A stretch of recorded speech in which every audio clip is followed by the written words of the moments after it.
Hi hello నమస్తే. పిఠాపురములో దళితుల్ని గ్రామ బహిష్కరణ చేశారు అని గత 2-3 రోజుల నుంచి అది తిరుగుతుంది. సరే నేను వేరే ఇంపార్టెంట్ టాపిక్స్ ఉన్నాయి కాబట్టి నేను దీన్ని టచ్ చేయలేదు. సో ఇప్పుడు నాకు కొద్దిగా టైం దొరికింది కాబట్టి దీని గురించి మాట్లాడుతున్నాను. దీని మీద కొద్దిగా రీసెర్చ్ చేస్తే నాకు గొల్లమూడి ప్రదీప్ కుమార్ పంపించిన కొంచెం డేటాని ప్లస్ ఒక సోషల్ యాక్టివిస్ట్ ఫేస్బుక్లో పోస్ట్ చేసినటువంటి ఒక ఫేస్బుక్ డేటా ఆధారం చేసుకొని అసలు ఏం జరిగింది అనేది ఒకటైతే నాకు అర్థమైంది. ఓకే, ఇప్పుడు ఇదేంటంటే దళితులకు సంబంధించినటువంటి వాళ్ళని గ్రామ బహిష్కరణ చేశారట. పిఠాపురము మల్లం అనేటువంటి గ్రామంలో పవన్ కళ్యాణ్ గారికి సంబంధించినటువంటి నియోజకవర్గంలో దళితుల్ని గ్రామ బహిష్కరణ చేశారు. ఇక్కడ చూడండి, క్లియర్గా కనిపిస్తున్నారు పోలీసులు, ఆర్డీఓ, ఎవరైతే అక్కడ గవర్నమెంట్ అధికారులు వచ్చి వాళ్ళ మధ్య సెటిల్ చేసిన క్లియర్గా పిక్చర్లో మనకు కనిపిస్తుంది. ఓకే, వాళ్ళు మధ్యవర్తిత్వం వహించారు, వాళ్ళని ఏదో కౌన్సిలింగ్ చేసి సెట్ చేసినట్టుగా అయితే కనిపిస్తుంది. ఓకే,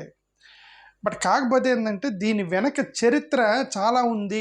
ఇది ఈరోజు మొదలైంది కాదు, గతంలో చాలా జరిగింది అని ఒక ఆమె ఫేస్బుక్లో పోస్ట్ చేశారు, ఒక అడ్వకేట్ గారు. ఓకే, అసలు ఏం జరిగింది అనేది చూద్దాం. ఓకే, ఇది యాక్చువల్గా కథ ఇక్కడ మొదలైంది. అంటే ఇది రీసెంట్గా ఎవరో ఒక వ్యక్తి యొక్క కాపు కులానికి సంబంధించినటువంటి ఒక వ్యక్తి ఇంటికి ఎలక్ట్రికల్ వర్క్, ఒక ఎలక్ట్రీషియన్, ఒక దళిత కుమారుడు, అంటే దళితులకి సంబంధించినటువంటి ఒక పిల్లోడు, వాళ్ళ కొడుకు కాపు కులానికి సంబంధించిన ఒక ఇంటికి ఎలక్ట్రిక్ పని చేయడానికి పోయి ఎలక్ట్రిక్ షాక్ కొట్టి అతను చనిపోయాడండి. నేను మీకు అర్థమవడానికి కొన్ని పిక్చర్లు పెట్టాను అంతే. ఓకే, మీకు అర్థమవడానికి అతను చనిపోయాడు, దళిత ఎలక్ట్రీషియన్ చనిపోయాడు.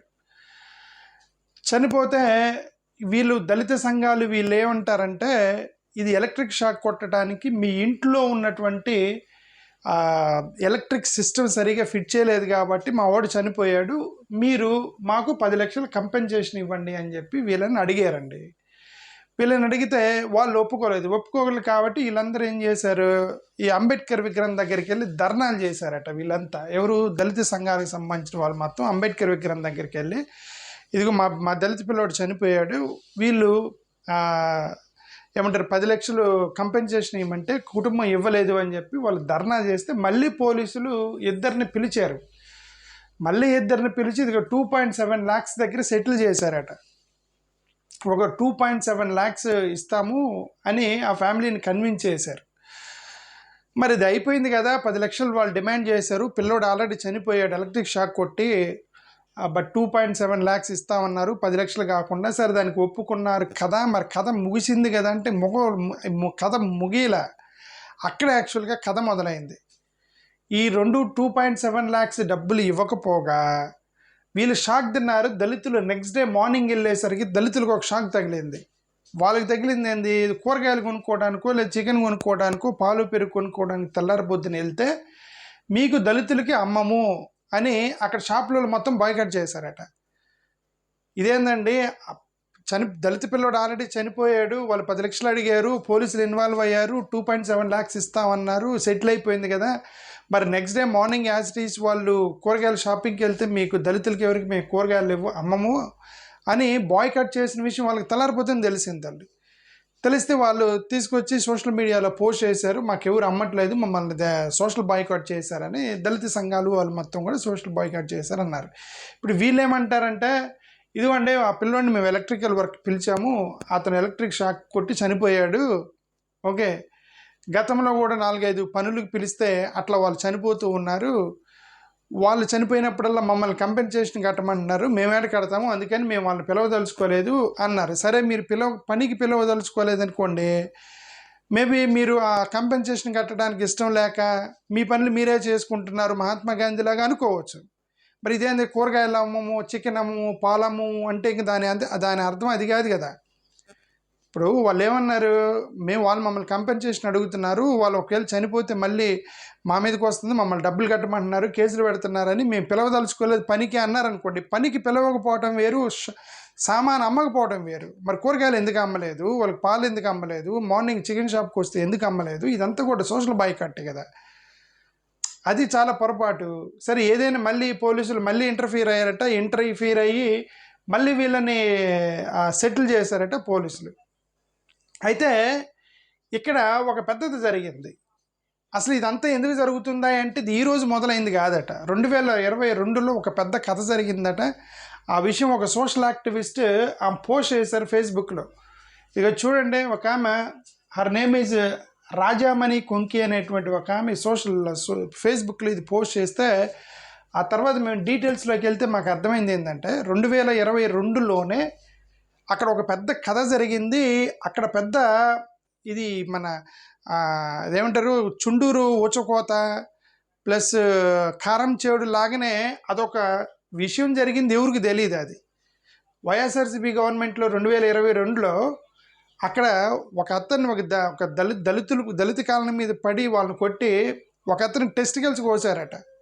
టెస్టికల్స్ కోసారని చెప్పి ఎఫ్ఐఆర్లోనే ఉంది. ఓకే, పీకేర్ అని చెప్పి. అది నేను మీకు అన్ని చూపిస్తా. ఇది నిన్న జరిగినటువంటి కేసు కాదు. ఇదేదో ఎలక్ట్రీషియన్ చనిపోతే జరిగినటువంటి గ్రామ బహిష్కరణలా కనిపించలే.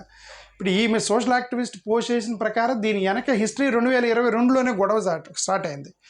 ఈ 2022లో ఇక ఒక దళిత ఎక్కడ గొడవ స్టార్ట్ అయిందంటే అంబేద్కర్ జయంతి రోజు ఏప్రిల్ 14వ తారీఖున దళిత పిల్లలు ఇది అంటే నేను ఊరికి వేరే ఫోటో పెట్టాను, ఇవి ఒరిజినల్ ఫోటోలు కాదు, నేను వేరే ఫోటోలు పెట్టాను మీకు అర్థమవటానికి అంతే. ఓకే, ఇప్పుడు వాళ్ళు ఏదో అంబేద్కర్ జయంతి చేసుకొని ఆ పిల్లల ఫోటోలు తీసుకొని దళిత పిల్లలు ఇన్స్టాగ్రామ్లో పోస్ట్ చేశారంటండి. ఇన్స్టాగ్రామ్లో పోస్ట్ చేస్తే ఇప్పుడు దళితులు అంబేద్కర్ జయంతి చేసుకున్నారు, ఫోటోలు తీసుకున్నారు, కుర్రాలు కాబట్టి ఇన్స్టాగ్రామ్లో పోస్ట్ చేసుకున్నారు. వాళ్ళు ఇష్టం ఉన్నవాడు చూడాలి, ఇష్టం లేనివాడు వదిలేయాలి కదా. ఇక్కడ ఒక ప్రాబ్లం స్టార్ట్ అయింది ఏంటంటే, ఇక్కడ ఇన్స్టాగ్రామ్లో కాపు కులానికి సంబంధించినటువంటి ఒక పిల్లోడు, అతని పేరు ఏదో ఉంది. ఓకే, ఇక్కడ కారెడ్ల తరుణ్ అనేటువంటి ఒక కాపు కులస్తుడు ఏం చేశాడంటే, ఈ దళిత పిల్లలు పోస్ట్ చేసిన ఇన్స్టాగ్రాము అంబేద్కర్ ఫోటో మీద కామెంట్ చేస్తూ అబ్యూజివ్ పదాలు వాడాడట. అంబేద్కర్ మీద అబ్యూజివ్ పదాలు వాడి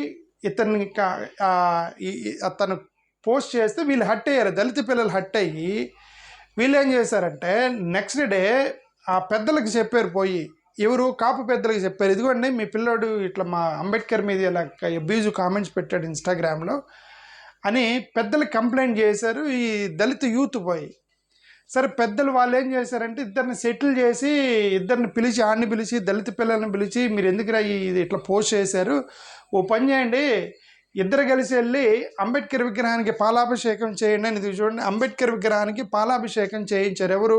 ఆ అబ్యూజివ్ కామెంట్ పెట్టిన కాపు పిల్లోడు ప్లస్ దళితులు ప్లస్ నాయకులు వీళ్ళందరూ కలిసి అంబేద్కర్ విగ్రహానికి పాలాభిషేకం చేశారు. ఓకే, అందరు కలిసి చేశారు అంబేద్కర్ని గౌరవిస్తూ. సో అంతటితో మ్యాటర్ సెటిల్ అయిపోయింది అనుకున్నారు, కానీ అక్కడ సెటిల్ కాలే. ఆ తర్వాత యాక్చువల్గా ఇంకో కథ మొదలైంది. ఇది ఎప్పుడు జరిగింది? అంబేద్కర్ విగ్రహానికి వాళ్ళు సెటిల్ చేసి ఆ అబ్యూజివ్ కామెంట్ పెట్టిన పిల్లోడిని ఈ దళిత పిల్లల్ని అంబేద్కర్ విగ్రహానికి పాలాభిషేకం చేసింది 18వ తారీఖు చేశారు. యాక్చువల్గా గొడవ మొదలైంది 29వ తారీఖున ఒక గొడవ మొదలైంది. 29వ తారీఖున అదే ఊరిలో కాపు కులానికి సంబంధించినటువంటి ఒక జాతర జరిగిందంట. కాపు కులానికి సంబంధించిన జాతర. ఆ జాతర పేరేంటి? ఇక్కడేం రాశారు? ఓనులమ్మ ఫేర్. ఓనులమ్మ అనేటువంటి ఒక జాతర జరిగిద్దట ఆ కాలనీలో, కాపులు ఉండేటువంటి కాలనీలో, ఆ విలేజ్లో ఒక ఓనులమ్మ అనేటువంటి ఫెయిర్ జరిగిందంట, ఒక జాతర జరిగిందట. ఆ జాతరకి దళిత పిల్లలు వెళ్ళారు. ఎప్పుడు? 29వ తారీఖున, అంటే 11 రోజుల తర్వాత వెళ్ళారు. 18వ తారీఖున గొడవ అయింది, పాలాభిషేకం చేశారు, అంబేద్కర్ విగ్రహానికి పాలు పోసారు, అంతా సెటిల్ అయిపోయింది అనుకున్నారు. కానీ మళ్ళీ కాపు కాలనీలో జరుగుతున్న జాతరకి దళిత పిల్లలు వెళ్ళిన దగ్గర మళ్ళీ గొడవ అయింది. వీళ్ళు అడిగారట, నువ్వు మా జాతరకి ఎందుకు వచ్చావురా అని చెప్పి అడిగారట. మా జాతరకి ఎందుకు వచ్చావు నువ్వు అని ఆ కాపు పిల్లలు అడిగితే మాట పెరిగి వాళ్ళు ఇల్లు తోసుకొని వాళ్ళు ఇల్లు తీసుకొని ఒక చిన్న గొడవ అయింది దళిత పిల్లల దగ్గర ప్లస్ కాపుల దగ్గర ఒక గొడవ అయింది ఆ జాతరలో కొట్టుకుంటే ఇప్పుడు ఇద్దరు కొట్టుకున్నప్పుడు ఇద్దరు కొట్టుకుతో పోదు, ఇద్దరు కాపులు కొట్టుకుంటే సమస్య రాదు, ఇద్దరు దళితులు కొట్టుకుంటే సమస్య రాదు. ప్రాబ్లం ఇప్పుడు ఎక్కడి నుంచి వచ్చేది, ఒక దళితుడు కనుక అగ్రవర్ణాలు కొట్టినప్పుడు యుగో వచ్చేసింది పైకి. ఏమని దళితుడు అగ్రవర్ణాలను కొట్టడం ఏందిరా అని చెప్పేసి వాళ్ళు అప్పుడు యాక్చువల్గా ఈ ఊచకోతలు ఇవన్నీ జరుగుతాయి. అది చరిత్రలో చాలా ఉన్నాయి. ఇప్పుడు కారంచేడులో అదే జరిగింది, ప్లస్ చుండూరులో అదే జరిగింది, ఇప్పుడు ఈ ఊర్లో కూడా అదే జరిగింది. ఒక దళిత పిల్లడు మన కాపుని కొట్టడం ఏంటరా అని చెప్పేసి నెక్స్ట్ డే మార్నింగ్ వీళ్ళందరూ పోయి ఆ విలేజ్ మీద పడ్డారండి. అంటే ఇది ఒరిజినల్ ఫోటో కాదు, నేను మీకు అర్థం అవడానికి చెప్తున్నాను. ఓకే, మీకు అర్థం అవడానికి వీళ్ళందరూ పోయి ఒక కాపు కులస్తులకు సంబంధించిన వాళ్ళు వీళ్ళందరూ పోయి విలేజ్ మీద పోయి ఆ యొక్క దళిత కాలనీ మీద దాడి చేశారట. దళిత కాలనీలో దాడి చేసి ఇక చూడండి అక్కడ ఉన్న దళితులు కొట్టారట, మహిళల జాకెట్లు చింపేశారని చెప్పి ఆ యొక్క సోషల్ యాక్టివిస్ట్ రాసింది. ఎవరు కాపుల దళిత కాలనీ మీద. అప్పుడు ఆ టైంలో కడితి కృష్ణారావు అనే ఒక వ్యక్తి, ఎందుకంటే ఆడవాళ్ళని అలా మ్యాన్ హ్యాండ్లింగ్ చేస్తారు, వాళ్ళు జాకెట్లు చంపుతున్నారు ఎందుకు, వాళ్ళు ఎందుకు ఆడపిల్లలను కూడా చూడకుండా కొడుతున్నారని చెప్పి ఒక వ్యక్తి వస్తే అతన్ని టెస్టికల్స్ మీద తన్నారా, పీకారా, కోసారా తెలియదండి. వాళ్ళు ఏం చెప్తున్నారంటే టెస్టికల్స్ కోసారని చెప్పి గ్రామస్తులు చెప్తున్నారట సోషల్ యాక్టివిస్ట్కి. ఇదేంటంటే కడితి కృష్ణారావు అని ఒక ఆయన టెస్టికల్స్ కోసారంటే మరి అది పెద్ద కేసు కదా. అది దళిత కాలనీల మీద పడి వాళ్ళని కొట్టి వాళ్ళ జాకెట్లు చింపేసి మొత్తం అతను టెస్టికల్స్ కోసారని చెప్తే అది పెద్ద కేసు అయిపోయింది కదా. ఇదంతా కూడా ఆ గ్రామంలో జరిగిందంటే 2022లో. ఓకే, అక్కడి నుంచి వచ్చిందే ఈ సోషల్ బాయ్కట్ అనేది ఇప్పుడు నాకు తెలిసిన విషయం.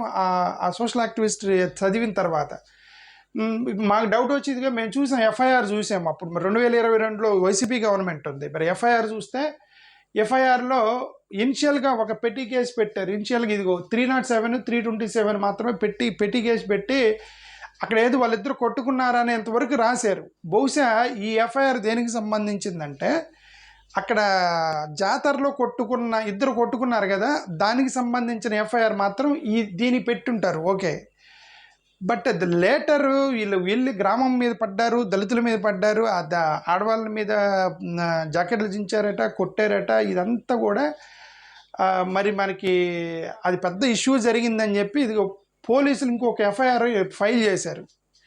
ఇది ఎఫ్ఐఆర్ నెంబర్ 85. దీంట్లో క్లియర్గా రాశారు. ఇదిగో చూడండి. Meanwhile one of the accused pulled his testicles forcefully as a result of complainant sustained bleeding injury. Testicles పట్టుకొని లాగితే బ్లడ్ వచ్చింది దాకానంటే మరి ఇప్పుడు పట్టుకొని లాగితే బ్లడ్ వస్తుంది, టెస్టికల్స్కి కోస్తే తప్పితే వస్తాయి, రైట్? ఇప్పుడు మరి అది కాలనీ వాళ్ళు కోసారని చెప్తున్నారు. వీళ్ళు ఇక్కడ దీంట్లో ఎఫ్ఐఆర్లో లాగారు, అందుకని బ్లడ్ వచ్చేసింది టెస్టికల్ నుంచి అని. ఇక్కడ ఇది పెద్ద జరిగింది, అంటే ఇది ఒక పెద్ద గొడవే జరిగింది 2022లో. దీనికి వైఎస్ఆర్సీపీ గవర్నమెంట్ వాళ్ళు దాని మీద SC ST కేసు పెట్టారు, POAS యాక్ట్ పెట్టారు. ఇవన్నీ పెద్ద కేసే పెట్టి వీళ్ళని 150 మంది మీద కేసులు పెట్టారు కాపుల మీద. ఓకే, అప్పుడు వైసీపీ గవర్నమెంట్ ఉన్నప్పుడు. సో దీని వెనక బ్యాక్గ్రౌండ్ ఉంది. అది ఆ కేసు నడుస్తుంది. ఆ కేసు నడుస్తూ ఉన్నప్పుడు ఇప్పుడు మళ్ళీ ఫ్రెష్గా ఆ పిల్లోడు ఎలక్ట్రీషియన్ వెళ్ళి అతను చనిపోవడంతో మళ్ళీ కొత్తగా మొదలైంది ఇదంతా కూడా. ఓకే, ఇది యాక్చువల్గా పవన్ కళ్యాణ్ గారి యొక్క ఇలాకాలో జరిగినటువంటి గ్రామ బహిష్కరణ యొక్క కథ ఇది. ఓకే, ఇదేదో ఒక చిన్న గ్రామ బహిష్కరణ కాదు, గతంలో దాడి జరిగింది దళితుల మీద. అదే ఊరిలో ఒక వ్యక్తి టెస్టికల్స్ కోసారని చెప్పి ఎఫ్ఐఆర్లోనే రాసి ఉంది. ఓకే, సో ఇది మరి ఇంకెంతకాలం ఇది జరుగుతాయో తెలియదు. ఇప్పుడు ఇద్దరు వ్యక్తులు కొట్టుకున్నప్పుడు వాళ్ళిద్దరు కొట్టుకున్నారు, వదిలేస్తారు. ఇప్పుడు అదే నేను గతంలో సింపుల్ స్టేట్మెంట్ అదే, ఇద్దరు దళితులు కొట్టుకుంటే సమస్య ఇప్పుడు రాదు, కొట్టుకుని వదిలేసి మర్చిపోతారు. ఇద్దరు కాపులు కొట్టుకుంటే వదిలేసి మర్చిపోతారు, ఇద్దరు రెడ్లు కొట్టుకుంటే వదిలేసి మర్చిపోతారు, ఇద్దరు కమ్మలు కొట్టుకుంటే వదిలేసి లేచిపోతారు. కానీ ఒక దళితుడి కనుక ఈ అగ్రవర్ణాల మీద చేయేస్తే వాళ్ళ మీద కక్ష తీర్చుకునేంత వరకు ఆగరు వీళ్ళు. ఏదో ఒక రోజు పడతారు, కాలనీల మీద పడతారు. పడి ఇప్పుడు ఇదేమి కొత్త ఏం కాదు. ఇది పవన్ కళ్యాణ్ నియోజకవర్గం ఏమంటారు దాన్ని మల్లంలో జరిగిన కథ కూడా అదే. అది ఇప్పుడు ఈరోజు గ్రామ బహిష్కరణకి దారి తీసింది. సరే, పోలీసులు సెటిల్ చేశారని చెప్తున్నారు. ఓకే, అది జరిగింది.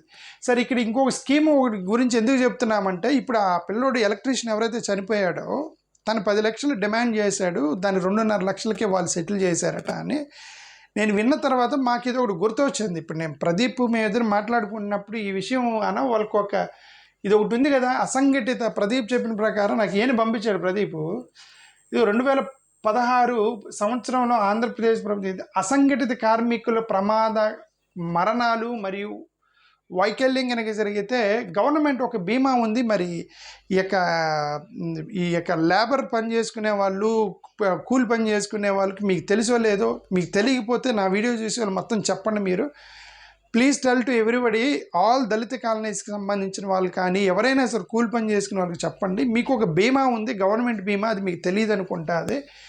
అదే చంద్రబాబు నాయుడు గారు ప్రభుత్వంలో 2016లోనే ఒక బీమా పట్టుకొచ్చారు. 2016లో అది వైసీపీ గవర్నమెంట్లో జగనన్న బీమాగా పేరు మార్చి జగన్మోహన్ రెడ్డి గారు కూడా కంటిన్యూ చేశారు దాన్ని. ఆ జగన్మోహన్ రెడ్డి గారి ప్రభుత్వం మారిపోయిన తర్వాత మళ్ళీ ఇప్పుడు చంద్రబాబు నాయుడు గారు మళ్ళీ ఇంకొక ప్రభుత్వం, వీళ్ళ ప్రభుత్వం మళ్ళీ చంద్రన్న బీమా అని పెట్టారు. ఇదేం లేదు, కూలి పని చేసుకుంటే జనరల్గా ఏదో ఫ్యాక్టరీలో పనిచేసేవాళ్ళు, కంపెనీలో పనిచేసేవాళ్ళు, హాస్పిటల్లో పనిచేసేవాళ్ళు, ఎవరికి కిందన్న ఉద్యోగం చేసేవాళ్ళు మీరు చనిపోతే మీకు బీమా ఉండిద్ది కదా. అలా కాకుండా మీరు మీ అంతటా మీరుగా ఎక్కడన్నా మట్టి పని చేసుకున్నా, కూలి పని చేసుకున్నా, కలుపులకి కోతలకి పొలాలకి వెళ్ళి పాములు కాటేసి చనిపోయినా, ఏం జరిగినా సరే, ఇలాంటి ఎలక్ట్రీషియన్స్ జరిగినా సరే, వీళ్ళంతా అసంఘటిత కార్మికులు అంటారు. ఈ అసంఘటిత కార్మికులు కనుక ఒకవేళ ప్రమాదం చనిపోయినా మీకు ఒక బీమా ఉంది. 5 లక్షల వరకు బీమా అని ఇక్కడ వెబ్సైట్లోనే చూపిస్తుంది. ఇదే government of Panchayati Raj and rural development అనే ఒక బీమా ఉంది. మీరు ఇది అంత తెలీదు, చాలామందికి తెలీదు. కూలి పని చేసుకునే వాళ్ళకి చనిపోయిన వాళ్ళని కనీసం వాళ్ళ బీమా కూడా అప్లికేషన్ పెట్టరు అనమాట. సో దీనికి సంబంధించిన జీవోలు, ఇది మొత్తం 5 జీవోలు మేము ట్రేస్ అవుట్ చేసాము. ఇదిగో జగనన్న బీమా ప్లస్ చంద్రన్న బీమా, అంటే జగన్ ప్రభుత్వంలో జగనన్న బీమా, ఇది చంద్రన్న బీమా, చంద్రబాబు నాయుడు ప్రభుత్వంలో చంద్రన్న బీమా. ఇవన్నీ జీవోలు ఇచ్చారు. వైసీపీ గవర్నమెంట్లో 3 జీవోలు, టీడీపీ గవర్నమెంట్లో 1-2 జీవోలు ఇచ్చారు. ఇది లేటెస్ట్ జీవో ఎంత, 2024 జూన్లో లేటెస్ట్ జీవో ఒకటి ఉండాలి. ఓకే, 2024 ఎక్కడుంది అది, ఇది అనుకుంటా, GOMS నెంబర్ 2 అనుకుంటా. సరే, ఇవన్నీ మీరు చూడండి, మీరందరూ ఎడ్యుకేట్ చేయండి. ఇప్పుడు ఆ ఎలక్ట్రీషియన్ లాంటి వాళ్ళు ఎవరైనా చనిపోతే మీకు 5 లక్షల వరకు గవర్నమెంట్ బీమా ఉంటుంది. ఆ బీమా గురించి చెప్పండి. ఇప్పుడు ఈ పిల్లోడిని అదే చేశారట. ఇదిగోండి, మా ప్రభుత్వమే కదా, జనసేన అతను ఎలక్ట్రీషియన్ చనిపోతే, కాపు కులస్తుడు ఇంట్లో చనిపోతే ఇప్పుడు వాళ్ళు అన్నారంటే ఇది మా ప్రభుత్వమే కదా, మేము ఏదో ఒకటి సెటిల్ చేస్తామన్నారంటే ఈ బీమా తెచ్చి ఇచ్చారేమో నా అనుమానం. నాకు తెలియదు అక్కడ ఏం జరిగిందో, మరి ఫ్యామిలీ తెచ్చి ఇచ్చారా లేదా బీమా తెచ్చి ఇచ్చి మా పిల్లోడిని మజిబూసారా మనకైతే తెలియదు. But I don't know what happened there in village. But నేను చెప్పదలుచుకుంది ఏంటంటే, మీరు ఏ వ్యక్తి దగ్గర అయితే మీరు ఒకవేళ కాలు ఎరగటం కానీ ఏమైనా జరిగితే వాళ్ళు ఇచ్చే డబ్బులు కాకుండా ప్రభుత్వం మీకు డబ్బులు ఇచ్చేది. దానికి సంబంధించిన జీవోలు ఉన్నాయి. కూలి పని చేసుకునే ప్రతి వాళ్ళకి మీరు చెప్పండి, ఎడ్యుకేట్ చేయండి, వాళ్ళకి తెలియదు అని మీకు చెప్పడానికి ప్రయత్నం చేస్తున్నా. థ్యాంక్ యూ, నమస్కారం.